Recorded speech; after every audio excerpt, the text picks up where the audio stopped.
Hello, everyone, and welcome back to an all-new episode of The Financial Confessions. It's me, Chelsea Fagan, your host, founder, and CEO of The Financial Diet, and person who loves to talk about money.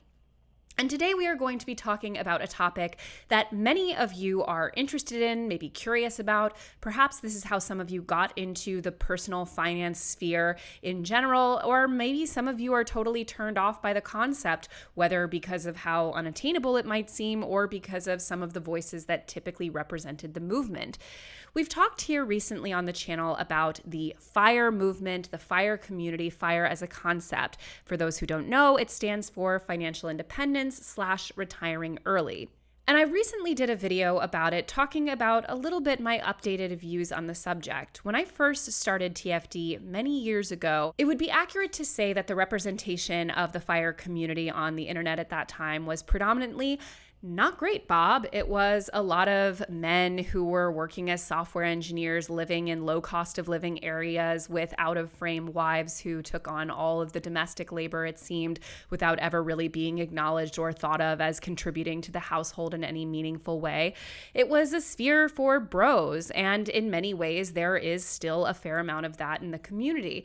But as I said in my recent video, not only has the sort of face and voice of this movement changed, I also have come to be a lot more sympathetic to the idea that while these individual gamifications of the process of wealth building, money saving, retirement, etc., are not in any way a replacement for systemic change on things like the policy level when it comes to things like providing a retirement for its citizens, or universal health care, or federally mandated maternity leave, or any of these social safety nets that people often find themselves needing to go outside of the normal framework in order to secure for themselves. Obviously, the answers on a macro level have to be policy driven and they have to be community oriented. But as I mentioned, I do have more sympathy for the idea that for some people, it's just a lot more appealing to sort of take matters into your own hands. And if that is the approach to personal finance you're interested in taking, it's our responsibility here at TFD to help you get there in a more sustainable and ethical way. We did recently have our conference here at TFD all about financial independence as a concept, but because it is such a popular concept with you guys, I wanted to deep dive into it here on the channel as well. So to do just that, I have something of an expert on the topic. She is the founder of Tread Lightly, Retire Early, as well as the co-founder of womenspersonalfinance.org. She is pursuing financial independence herself, and her name is Angela Rosman. Hi, Angela. Hi, it's great to be here. I'd also say that while my blog is Tread Lightly, Retire Early, the place I have been living most frequently online in the last few years is Women's Personal Finance, which is, when you talk about systemic change versus personal change, that is the place where, I'm still working on getting to financial independence myself, but we talk a lot more about the overarching systems that put us where we are and how we can maybe make some bigger impacts beyond just our personal lives. And thanks to Upstart for supporting this episode of The Financial Confessions. Upstart is a leading artificial intelligence lending program designed to improve access to affordable credit. Find out how Upstart can lower your monthly payments today when you go to upstart.com/TFC. Well, why don't we start there? Can you talk us through a little bit about what your blog is, what your kind of position is within the space, and what your personal financial situation is? Sure. So I started Tread Lightly, Retire Early about 5 years ago. I had been a very passive observer of the FIRE community for most of a decade before that. I originally found FIRE when I was paying off my student loans, and at the time they were at 8.5% interest rate, which meant as soon as I calculated the daily interest on those loans, I was like, oh my God, I need to get these gone as fast as humanly possible. And so that led me down the rabbit hole of how do I pay off debt fast? And then that led me to, hey, beyond paying off debt, there's also this thing that allows you to have more personal freedom in how long you work and how much you work. So once I paid off my student loans and then had a few years of just kind of meandering along, I had my son, and then a couple of years later, it was like, okay, it's time for me to get more serious about my money, and that's when I started my blog, and that's when I really started to dig deep into fire personally. I'd read about it for years. I knew a lot of the information. We were doing okay with our finances, but it wasn't until I became a more active participant online that I started to take more significant changes in our life. Now, something I mentioned in the intro is that I think what a lot of people, myself included, kind of felt initially turned off by in the FIRE movement was that it was something that was so financially inaccessible for a lot of people. And again, a lot of the sort of higher earning jobs in a low cost of living area, not to mention, the domestic labor aspect of it. If you have, a spouse who's taking a lot of that on, I think for a lot of people, like at some level, the math just isn't mathing. So can you talk a little bit about kind of your income level when you started it, and how you sort of transitioned yourself to that more aggressive savings path? Yeah, so we, I think, are very fortunate, not specifically for the income level. We have a very moderate income for a very high cost of living space. So we're very much, median income folks. However, we were able to buy our home in 2011. So at the very bottom of the housing market. And I just want to put that out there because if we hadn't purchased our home when we did, our incomes alone wouldn't have allowed us to save nearly as much as we have. So if we were going to try and buy in this area now, FIRE would be a much more difficult thing to reach for. But we were able to buy our home when things were very inexpensive. So because of that, we have a larger income percentagely, if that makes sense. And so we also don't have car payments. We don't have credit card bills. We don't have any other financial burdens. My husband was in the military, so he was able to go to college on a GI loan. And so basically our base expenses are low enough that a moderate salary has gone quite far for us. And stopping at one child instead of having multiple. Well, that'll do it, won't it, folks? Where do you live? You mentioned a high cost of living area. Yeah, so we're in the Seattle area. So when we bought our house, like literally a decade ago, the Seattle area was not a high cost of living area. It was maybe a moderate to moderate high. Now we have some cities near me now are more expensive than Manhattan. So it is a shocking difference from when we were able to buy our home. Now, just for like the nuts and bolts of it. So why did you decide that it was important to you to be able to retire early? And then what did you do to figure out exactly what you needed to do mathematically to get there? So for us, neither myself or my husband have wanted to be in our 30s, 40s, right off into the sunset, never work again. But the concept of having full control over lives was very, very enticing. So, not everybody has a job that they love forever. You can have a job that's wonderful and then you get a new boss and suddenly it's terrible. Or a business closes and you're suddenly out of a job. You have to take care of a family member or you get disabled yourself. There are so many reasons, situations outside of our control that make it so that you may not be able to work or work as much as you are in this current time. And so for us, it's always been about the freedom of being able to design our life around what we want to do, not just how do we earn a paycheck. So, the goal was originally I looked out and our son will be 18 when we're 45. And so I said, okay, how is it that when he is out of the house, can we have options to do something different than what we're doing now? Since then, and since the time has gone by, I think our FIRE number is closer to 40 or sooner. But it also depends on what we decide to do with our lives and, curveballs that might get thrown at us. But ultimately, it's always been about, I want to be able to make decisions in my life that are outside of money. I want to say, what do I want to do most first? And then figure it out and make sure that we have the money that backs us up so we can make those decisions. So one of those is that I have been working 80% time at my full-time or my day job for the last 6+ years. And if we had maxed out our lifestyles to where we needed my full-time income, even when for our household it was so much better for me to work less hours, we would have been stuck. And so while that's not full financial independence, just even having the freedom to say I'm going to work less now has made a huge difference in our lives. Do you share the number that you're working toward as far as savings? I do not. I'm very public online with most things, but I am a little fuzzy on our income and a specific number because some things need to stay secret if I'm going to be as public facing as I am. Part of that is also my husband is very much not an online person, and so there is some give and take between what he's comfortable with me sharing online.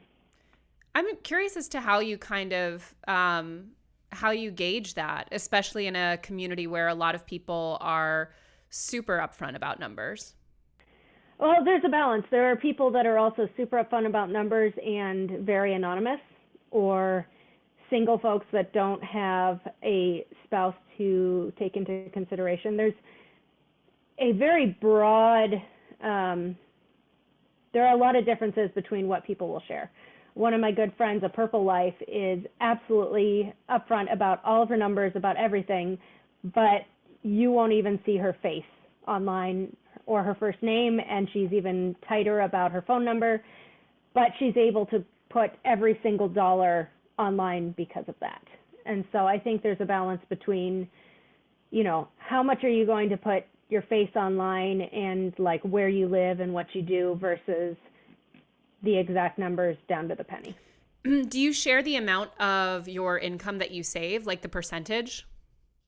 Yes, I have shared that over the years.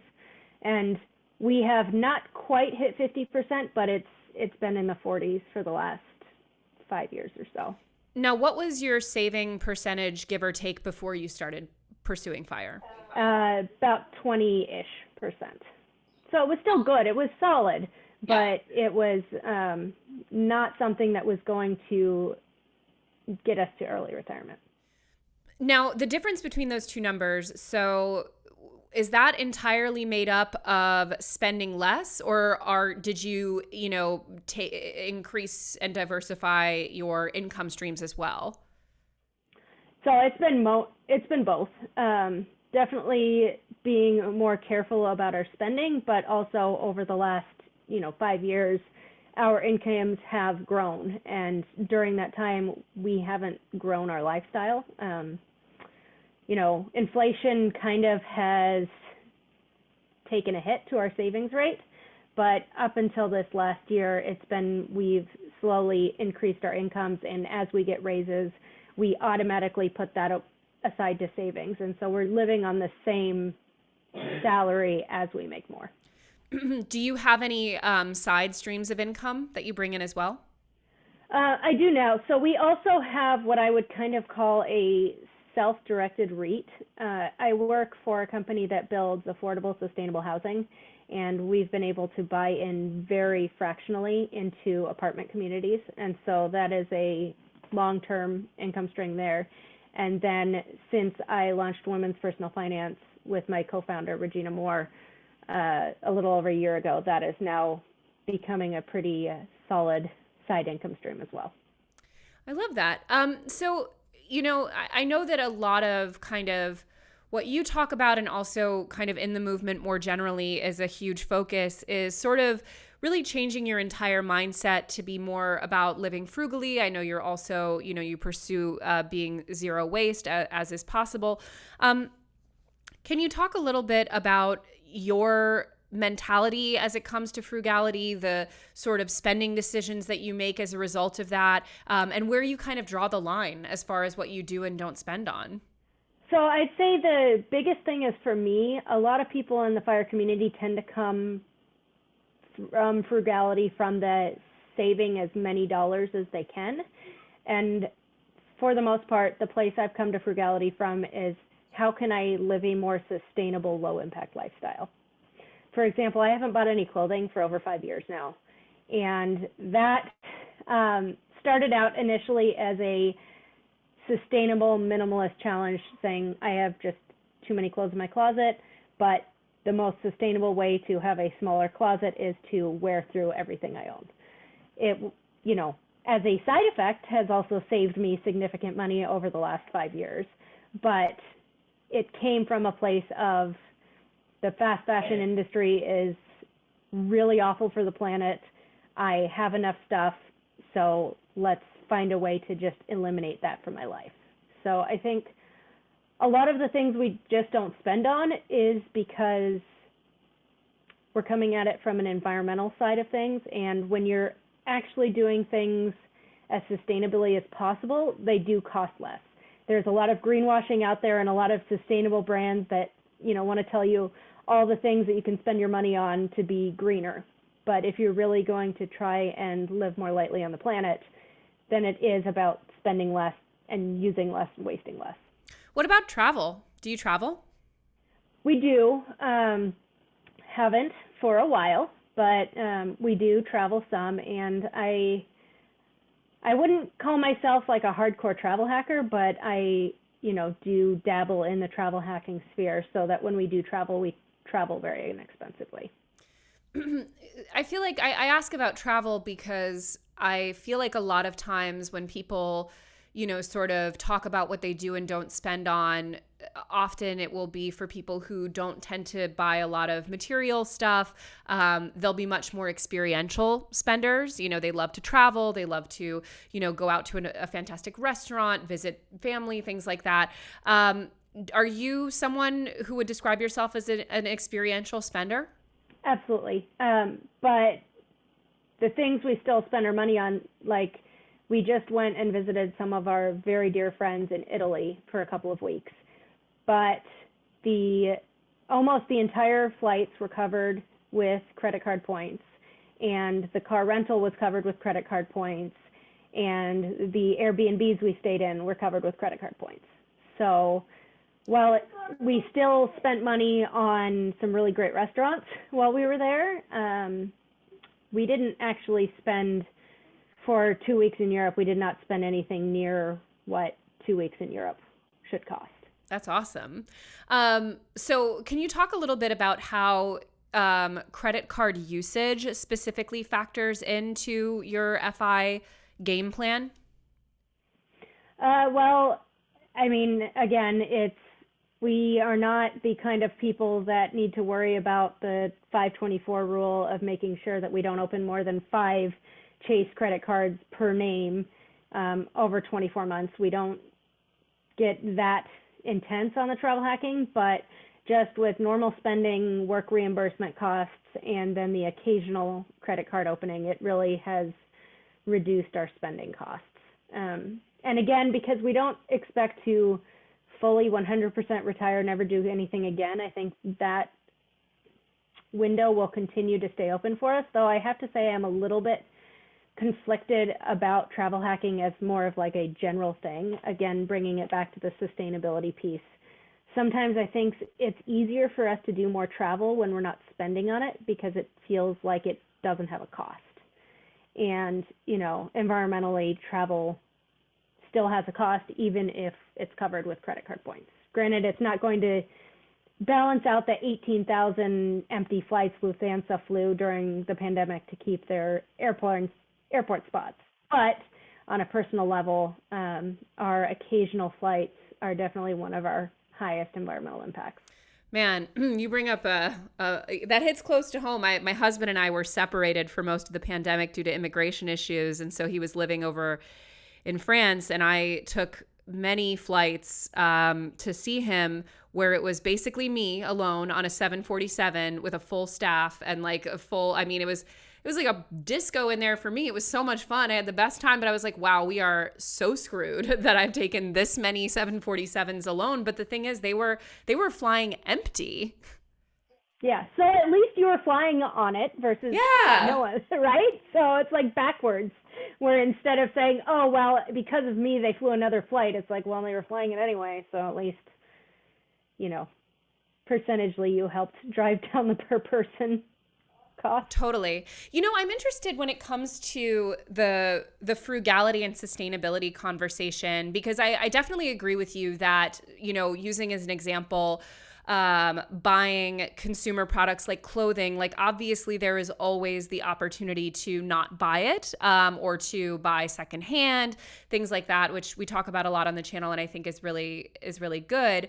My husband and I, just kind of in our own lives, we recently have been trying to make the switch to moving to 100% farmers market for a lot of, like, for all of our animal products, and then for as much of the other stuff as we can. And it's good to do, and it does naturally encourage us to buy less of things because it's because it's so expensive. And I think for a lot of people, if they are trying to move to a more sustainable sort of lifestyle, a lot of where people will often start is in things like food, because obviously that's something that you can't just opt out of. And it's also something that has such a huge environmental impact, as well as obviously, and I think this gets often lost, the quality of life for laborers and, agricultural workers and so on.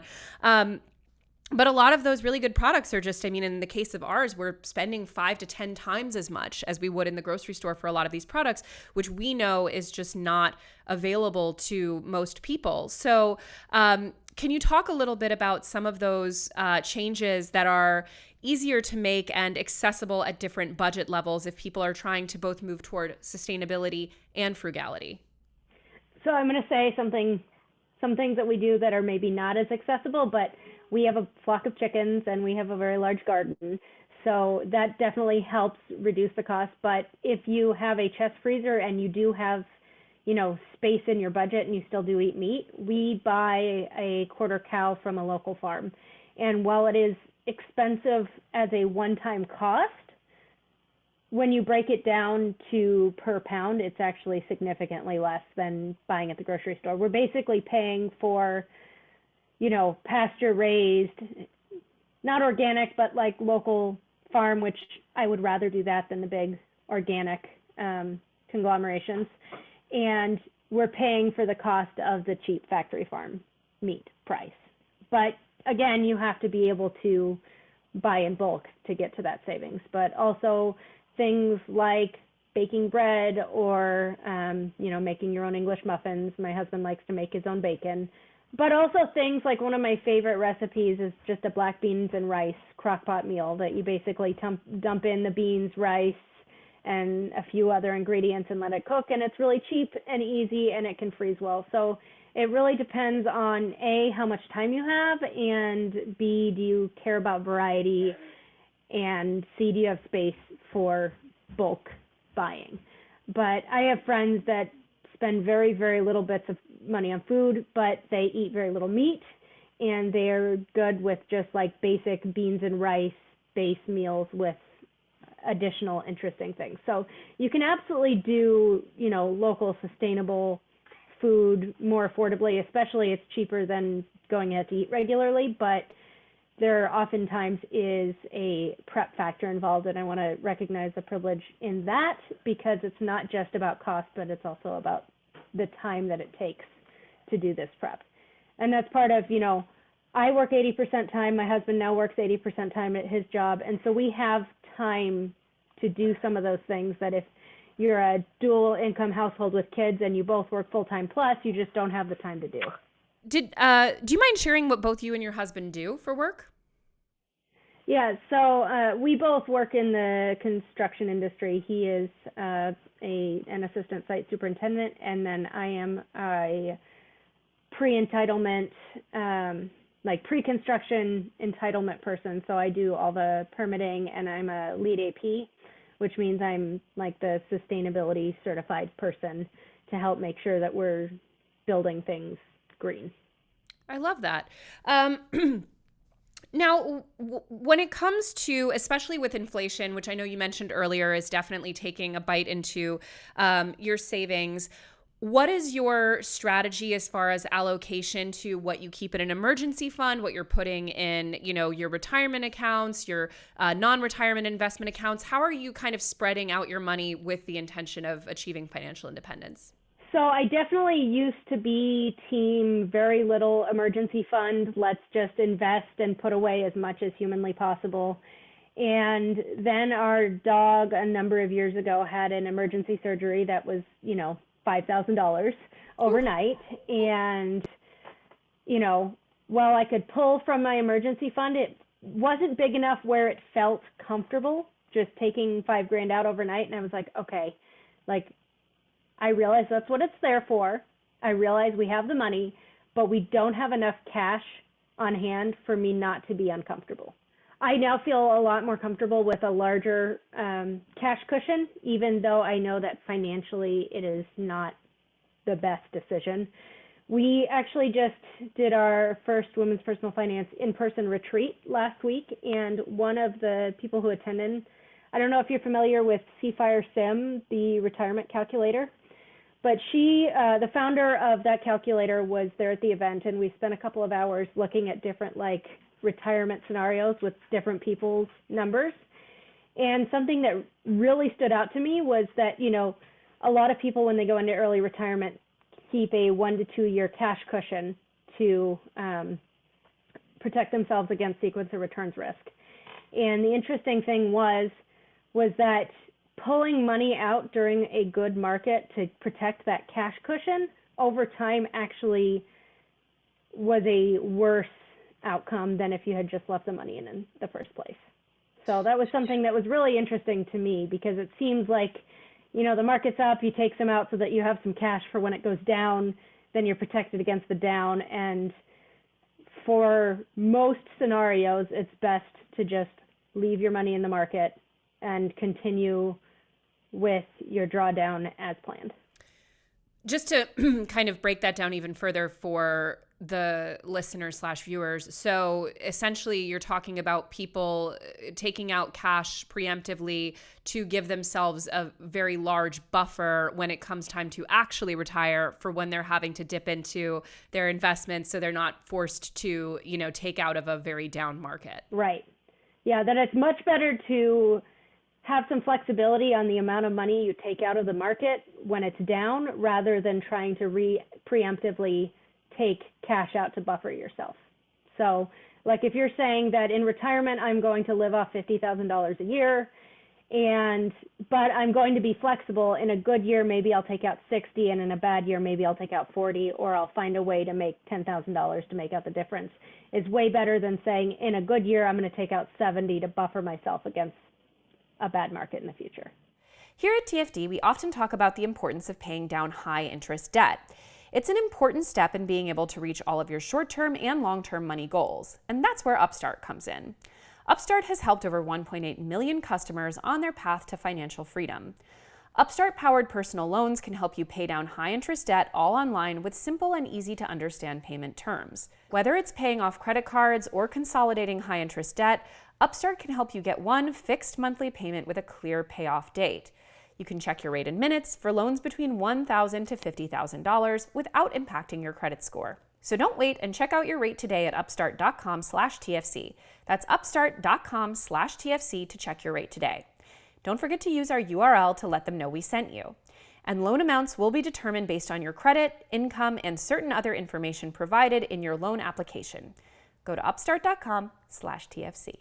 Okay, so in terms of the sort of planning versus kind of following whatever happens to be happening in your life, whether it's that you want to keep working because you're enjoying your job, or you are in a really down market, or whatever it might be, can you walk us through a little bit, kind of a few different scenarios for you in terms of do you plan, for example, let's say you pick an age where you would want to retire, the market's down.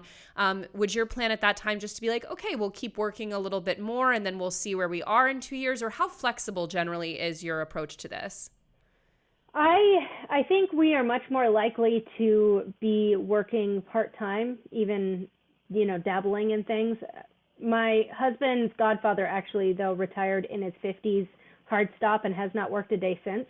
So I want to just put a caveat with, in the fire community, a lot of times people talk about how, well, I could never not earn another dollar again in my life, so I'm going to bake that into my plan that I'm going to make money. And I think that's actually a really dangerous way to plan for the future because, again, you don't know that you won't have a situation when you're not earning money, or maybe you find your life is so full that you don't want to earn any more money, that you have other things to do. And so making a plan where you have to continue to work, that's fine, but make sure that you're upfront with yourself that you are locking yourself into this, not, oh, well, it's fine, I just hate my job so much I have to leave now, without really considering the long-term implications if the market doesn't do exactly what you hope it does. So when it comes to sort of finding a way to live that is a lot more frugal than you were doing before, mentally, I think a lot of people have a very, very hard time. I mean, it is against human nature, right, to think in terms of delayed gratification, especially when you're thinking in terms of a version of yourself that is a decade or decades down the road. How have you gotten to a place where you feel sort of very mentally able to frame your day-to-day financial decisions through the prism of a person you're going to be well into the future? I mean, I think for me, it's easier to think in terms of when the money is like out of sight, out of mind. When it's there in your account, it's really easy to spend, and there's always some way to find to spend it. We are not the kind of people who don't understand how people spend a lot of money. Like, there are definitely things that we would spend our money on if we were not concerned about the future. But the idea of setting aside money so that I have options in the future is a big enough draw that it's not too much of an issue. Granted, that's specifically the money that's set aside that I never see. You know, as we've had raises, we literally put it in separate accounts so we don't ever see it. So it's almost like I don't have to convince myself of it because we pretend like that money doesn't exist. It doesn't exist for 2022 us, at least. It's like part of our salaries are funding our future selves, and they are not ours to spend. I like that. Now, when it comes to so we talked a little bit about the allocations and how you're doing it that way. To get a little bit more into the investment part specifically, are you, outside of maxing out retirement accounts, which I assume you probably do, are you just very focused on being as low fee as possible and just super diversified? Or do you have an investment strategy that's more geared toward financial independence young? So I do want to say that while I max out my IRA, I do not have a 401k at work. I have this opportunity of more of a self-directed REIT situation, but our salaries are not such that we could max out all of our retirement accounts if we had that opportunity and do the other things. So I kind of want to disavow this notion that everyone in the fire community maxes out all of their retirement accounts and still have money left over for brokerage and doing all the things. Could we put more money away if we spent even less money? Yes. But do we like being able to get takeout from our favorite restaurants and always tip at least 20% even if we're getting takeout? Yes, that is important to us. So while there are definitely the people in the fire community that max out their accounts and that is their first and last priority, that has not been ours. But you also don't have to be able to get there every single year from the time you're in your 20s in order to not have to work until you're 70, which I think a lot of people, in the WCF Facebook group, a lot of times people will say, oh, I feel so far behind. Oh, I'm so far behind everyone in this community. Everybody's doing better than me. Everybody's maxing out their accounts. Everybody's doing X, Y, Z. And I think it's really easy to convince ourselves that everybody is doing better and more than we are when that's not the case. And in terms of your investments beyond retirement accounts, just to get back to that question about fees, is your focus just kind of making sure you're minimizing fees as much as possible? Yeah, we go mostly for the ESG index fund route when we're talking about stock market investing. But, I just kind of go the Vanguard set and forget, and I don't spend a lot of time thinking about the stuff that's in the stock market.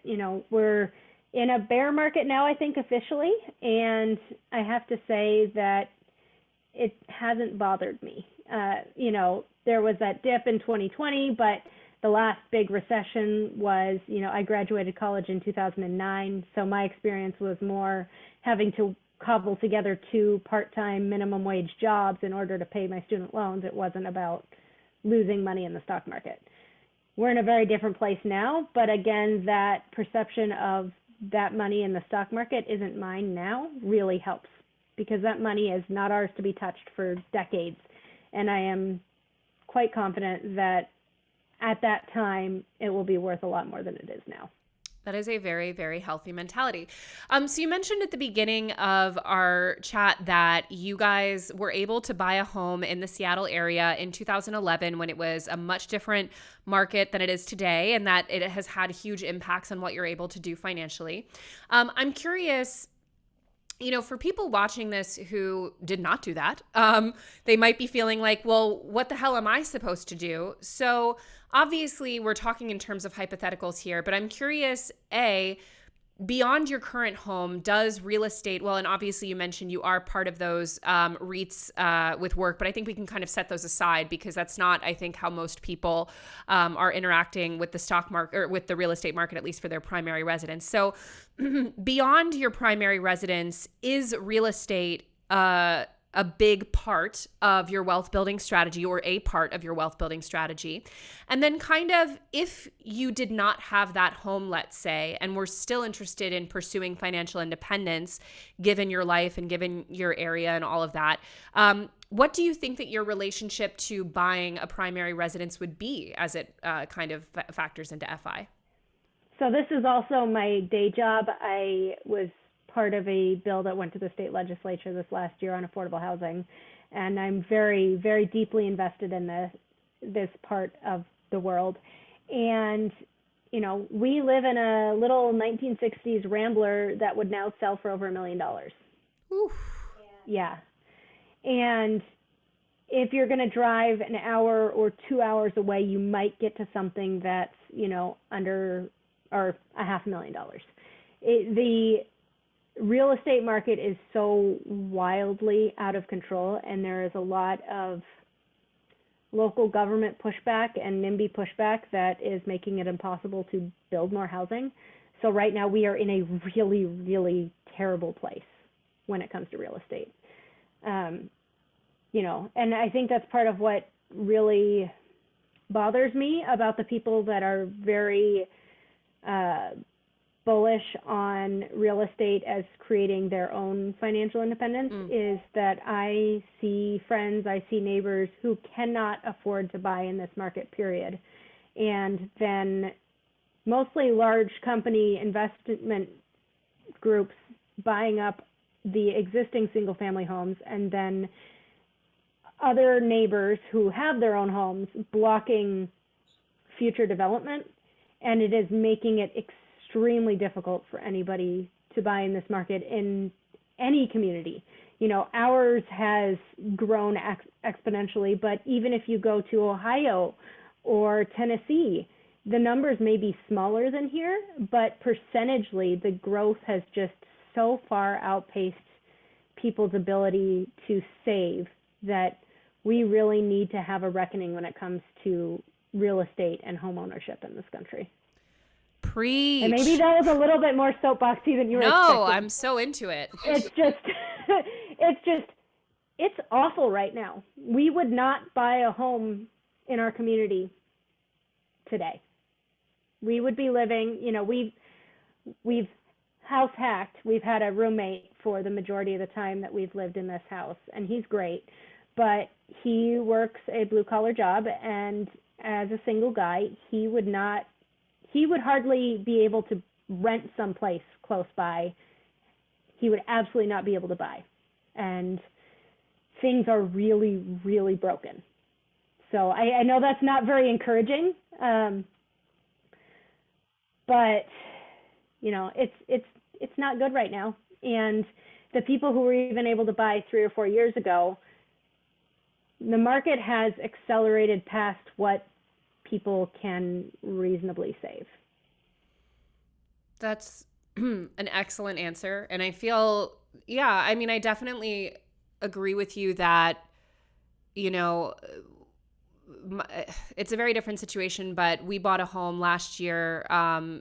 We got our offer accepted when New York City was still in a pretty cratered market, and got a pretty darn exceptional deal on a place that we really love. And if it weren't for COVID in that exact moment, we probably never would have been homeowners in New York City. It just would not have been feasible for us. And I think similar to you there, and also, I think there's a not insignificant chance that we'll see the market go down again. Like, I don't know.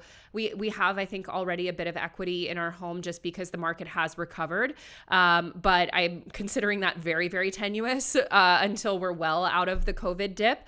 But I agree with you that I think if that hadn't have happened, it probably would not have been part of our long-term money strategy because it just couldn't be. But I really do think, it's one thing to, like you said, leverage kind of exploiting the real estate market to your own personal benefit. And I think you probably would agree that there's a lot of that stuff where the sort of line between optimizing for your own circumstances in an imperfect market kind of bleeds into just sort of propagating the problems with the system, which I think often does happen in the very in the worst corners of the FI space or the real estate hacking space, which there are so many TikTokers who are crazy over leveraged, renting these things out. And they are going, if things go sideways, they are all going upside down. 100%. And they will have deserved it. But I will say, I think the bigger question is, because I definitely agree with you that where we're at in the real estate market is unsustainable, period, end of story. Like in suburban areas around New York City, it is full-on pandemonium 24/7 to this day. And it blows my mind that people are paying these prices for these homes, but they're lining up to do so. And I agree with you that obviously, development, sustainable, affordable housing development, all of that is a huge part of the answer. Getting these, private equity firms out of the game, buying up these homes, I think is part of the answer. But I do wonder if in the longer term future, decoupling owning a primary residence from being the major wealth driver of, single family homes, if that isn't kind of where we have to be moving. And I'd be curious to hear your thoughts on that. Yeah, I definitely don't think you should ever buy a primary residence with the expectation that it is an investment. It absolutely can turn out to be one, but, I have plenty of stories of friends who bought, 2006, and it took them a decade or more to claw out from being underwater. There is no guarantee that when you buy a home that you're going to make a boatload of money. And, I also understand, though, why it has been the primary driver for people, because when you have a mortgage, even if you don't pay an extra dollar each month, you are paying down that principal mortgage payment every single month. So it's a locked-in savings account for someone who is otherwise living paycheck to paycheck. If you're living paycheck to paycheck and you own your home, and we are at least meeting inflation, if not, wildly surpassing it, you are still growing your wealth. But it only takes one market downturn for suddenly that not to be the case. So we did get a fair amount of questions from our audience, and I'd love to just get your take on a few of them. We have a lot of people asking about plausibility of pursuing FIRE on different salaries. Some people saying 60K, 80K, we have numbers in all this kind of ranges. I guess kind of rather than being about yes or no to a specific answer, do you think it's possible to really pursue FIRE on a super average or even lower than average income? I'm going to say yes, but having a partner who is on board is huge. If you have a partner who is not on board, it can be a dead weight and be a negative. But my husband and I got married at 21, and we have been pretty frugal and more or less on the same page throughout that time. And that has been a really big bonus for me to have a partner to share expenses with, there have been times where he's made more, now I make more. where we've been able to lean on each other, and two solidly average salaries go a lot farther than a single salary that may even be a little bit higher. Just when you have two, you don't pay for two homes. You don't pay for, twice as much on groceries even. You don't pay twice the utilities. There is a scale to having two incomes. So I would say, for starters, it is a lot easier to build wealth and become financially independent in a partnership if that partner is at least doing the baseline. If that partner is, betting it all on crypto and losing, hundreds of thousands of dollars, not the case, but if they are even just solidly plodding along, having that second income makes a significant difference. And then also, if you choose to have children or not. If you don't have a child and you don't have a car and you don't have a home, you can also be a lot more flexible. You can live in smaller spaces. You can house hack. You can be more creative. But when you have dependents, they cost a lot of money. And I know a lot of people like to say that kids are not expensive. It is impossible for them not to be expensive. Even if that means, you work around the daycare thing and you don't have to pay for childcare, et cetera, and you decide not to pay for college and whatnot. Even if you're not paying for childcare, that child is somewhere. And so if that person who is watching the child is a spouse, is a parent, is, your community or whatever, someone is losing out financially by taking care of that child. And even if you say, oh, well, I don't make that much money, we're just spending all of our money on childcare, there is the long-term growth, there is the ability for increased income, and, long-term, the most expensive way that you can raise a child is probably with a stay-at-home parent. Wow. Well, on that note, a huge other part of a huge other sort of theme in the questions that we were getting is, how can I pursue FIRE when I have kids? What are some tips for parents with in the FIRE movement? Yeah, so I would say first and foremost, make sure you're taking care of your own retirement before you worry about your kids' college. We get questions a lot about, I'm feeling so behind with my kids' college, but we're just struggling to get our retirement stuff put together. And, it is way more important that you take care of your own personal retirement before you take care of your kids' college. Different if you're talking about, hey, I'm going to retire at 35, maybe you want to consider helping your kids with college. But if you're like, oh my God, I don't know if I'm ever going to retire, or, it's going to be tight, take care of yourself first. The biggest thing you can do for your kids financially is make sure they don't have to take care of you in your old age. They can get loans for school. It is not the end of the world. I'm not saying retire and totally let them be on their own, but make sure to take care of yourself first. So, for one, don't feel like you have to go all out on the college stuff to the detriment of your own situation. But kids are expensive. That said, most of my kids' stuff is hand-me-downs. He loves going to the thrift store with me, and, he will brag about his new $5 coat. But it's also easier to do that when we are financially in a good place. It's so much easier to take your kid to the thrift store and brag about the $5 Nike jacket that you found when you're saving a lot of money and pursuing financial independence. It's a much different thing to have to take your kid for the $5 jacket because that's all the money you have to spend on them that month. So a lot of the things we talk about as being great savers are things that a lot of people just have to do to raise their children. So I always want to try and walk the line between,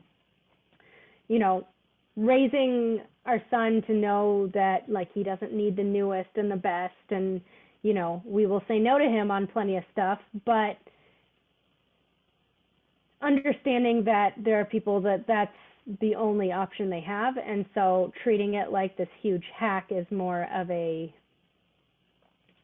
disservice to the people that's the only option they have to take care of their family. Thank you for saying that, because I always feel like my husband and I don't have kids. We don't plan on having children. So I'm certainly not trying to wade into the parenting conversation. But as a former kid who was very low income when I was little, like we didn't have any of that. And I always feel like I'm always listening to these stories about like what it was like for millennials growing up. I'm like, rich millennials, maybe like we didn't constantly have like clubs and tutors and lessons and like going to like competitions out of state and like all of these like luxury vacations, like going out to restaurants all the time. Like that just was never, we didn't get new stuff. Like that just wasn't how it was. And for my sister and I, even when my parents did have, they were higher income by the time I graduated high school, it was never the plan that they were going to pay for 4-year college for us. We were going to community college. We got a little bit of a budget. And if we got good grades, they would co-sign on federal loans, like up to a certain amount. But like, it was not even remotely sort of expected that they would just be having to fork over tens of thousands of dollars a year for us to go. And thank God they didn't, because I was about to major in some complete bullshit that would not have gotten me a good job and would have just kept me in a cycle of debt for decades after. So I really think that's such an important point. And I think, I also think what you're saying is so right on about a lot of what gets coded as frugality or minimalism, and is sort of looked at as almost aspirational in terms of like, restraint, is just what so many Americans have to do to survive. It's only aspirational when you don't have to do it. 100%. So well said. So before we get to our rapid fire, so we have one last big theme in our questions from the audience, and I'm actually really curious about this one from you. A lot of people are asking how you plan to avoid lifestyle inflation once you guys are going to have so much free time on your hands. So I think that's part of also working less now, is that we do have more time than most people. We each have a day during the week where we are not working. And so we do have to practice that just on a regular basis. It would be really easy for my day off each week to take the kiddo and go on a big adventure every single week. And suddenly, the cost of the reduced salary is then, amplified by the cost spent, when we're not at work, versus if you have more time, maybe then you are doing more baking, maybe you're doing more gardening, maybe then you have time to peruse the thrift store for some cool new thing. So it's more about, being mindful with that time. And I don't know if you know Jessica from the Pioneers, but she talks about this a lot, where there are actually quite a few stories like mine where when you start working less, you actually find that you're also spending less because you have more time and more space and more energy to do the things that you previously didn't. So instead of working, 50 hours a week and driving an hour each way to work, maybe all of a sudden you are only working 30 hours a week and the commute goes away. You don't feel like you need to get takeout for dinner every night because you're not exhausted and trying to squeeze out a few hours for yourself each week. Instead, you have the time to say, okay, I'm going to walk to the store and pick up some basic stuff to make our, a tasty dinner from scratch that costs a fraction of the money because I have the time.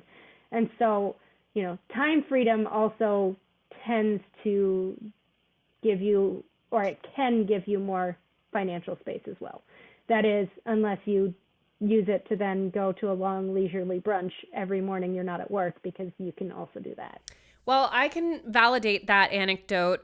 We switched to a 4-day work week here at DFT last year, and we have spent less since then. I totally agree with you. You feel like you have way more time to just enjoy yourself and take things slow and make things at home and, just vibe. I mean, like, also, I feel like people, when you work so much, you feel like you have to squeeze every possible moment of like activity and enjoyment, which often translates to going out and spending money. Whereas when you feel like you have a lot more free time to enjoy, you're happy to just spend a lot of it just, reading a book, going for a walk. And when you have that time, maybe you're going to go to the library and find that book rather than buy it on Amazon because you don't have time to go to the library. Preach. Okay. Woo, woo, woo. The time has come. Wee, wee. It is our rapid fire. So these are just, whatever comes to mind. Feel free to pass. Just quick and dirty answers. So let's get started. What is the big financial secret of your industry? And we can say sustainable development, construction. That developers don't make big bucks like people think they do. It is the they are basically puppeted around by the people who are going to own the properties long term, which are oftentimes retirement funds or pension funds or large equity firms. And so the people who are actually doing the building can only do it if they have a return that is acceptable by the people that are going to own the property long term. Learn something new every day. What do you invest in versus what are you cheap about? Gosh, what do I invest in? I feel like I'm cheap about a lot of stuff. Like I said, I don't buy any clothes. I drive a 2008 car. My husband drives a 96 truck. What do we invest in? Expensive stuff. I mean, I guess good food. But other than that, we don't spend anything big on something that would be like a very expensive regular cost. Okay, so you invest in good food and the stock market. Yeah, there we go. And are cheap about literally everything else. What has been your best investment and why? I'm going to have to say our house, because of how bananas the real estate market has been over the last decade. We bought at the exact right time in the right place, and it has paid off very well. Even at the point of not selling, our fixed costs are less than a studio apartment in our area. Do you mind sharing what you bought your house for in 2011? $281,000. And it's worth over $1 million? Yes. That's crazy. Like I said, that just, you can work hard and you can make a lot of good decisions, but also you just have to land yourself in the right place at the right time. Had we not been able to buy in 2011, our house we could have easily bought for, $500,000-$600,000. Still would have gone up a lot, but not anything like it has for us now. Jeez Louise. Okay.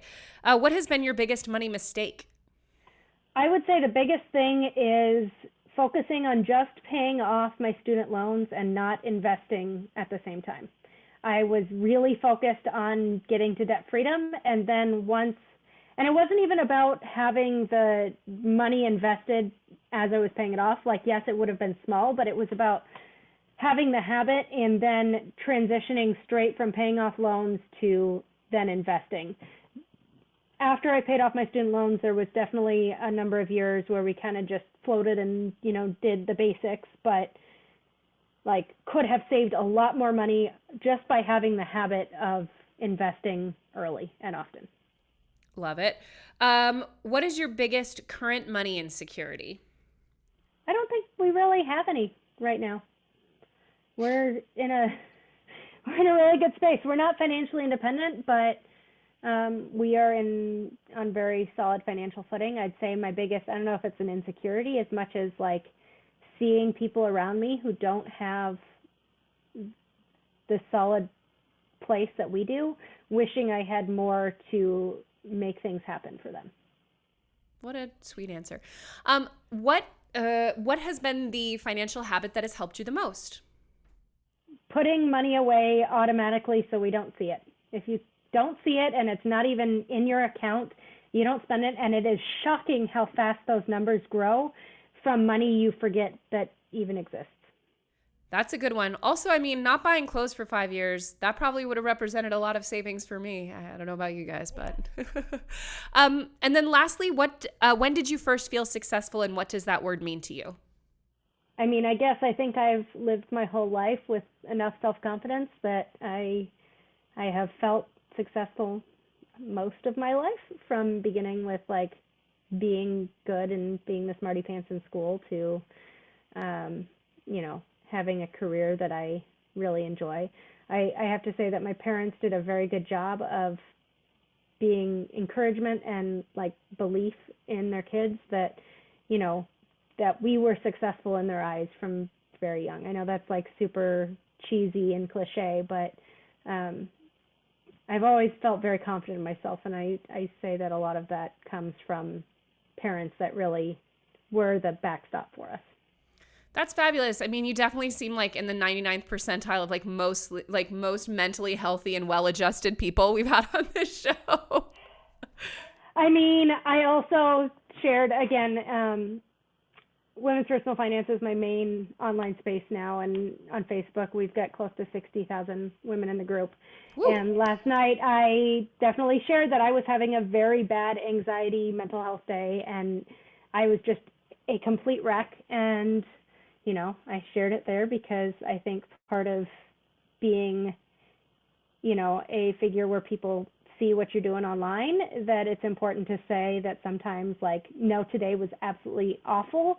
I am in a terrible headspace. And so if I came off that everything is peachy keen, I stress about climate change a whole lot. I stress about how many women I see, trying to leave abusive marriages and don't have the financial means to do so. I stress about COVID.